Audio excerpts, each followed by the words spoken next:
My name is Robert H. Watts, gunner's mate, first class, 30 years in the United States Navy. First part of '48, we was off of Newfoundland. We were having not civilian, but there was no war going on. And the USS Little Rock is a cruiser.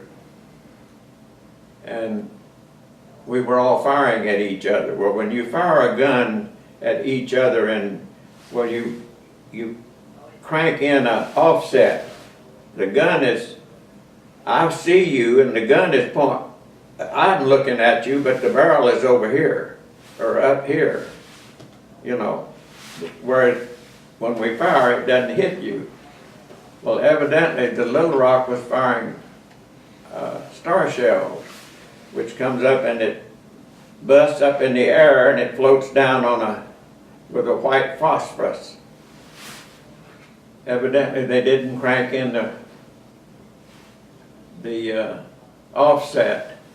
It hit right by Mount 5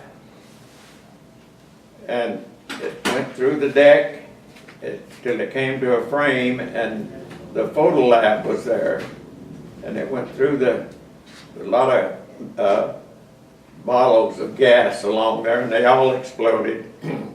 Went into the photo lab and melted down into Lieutenant Jack's stateroom. He was interviewing a man that was going to get a divorce from his wife, and he wanted emergency leave when we got back into Norfolk. And it killed either Lieutenant Jacks or it killed the third class postmate. I don't remember which one of them was killed. But the word was all out, the mistake had been made, it was an emergency, don't nobody say anything. I took pictures with my camera. The Marine Guard took my camera away from me. Next morning he gave it back to me. Film was on a roll then. He gave it back to me, but he took the film.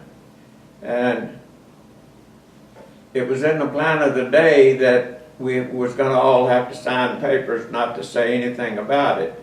They started working on this whole, it's political is what it is. And they patched it up, and I would say in 3 days' time you couldn't tell the ship it was ever been touched, painted and everything. It was, but what got me, and it hurts me till today, after going through World War II and seeing how the dead people are handled, when we got back into Norfolk, it was after dark. They took whichever the dead body was, we made a casket on board. They carried it off and slid it in the back of a pickup truck like it was a piece of junk. No piping of no fan, nothing. Just like you'd carry off a can of garbage. And no ceremony or nothing for the dead body.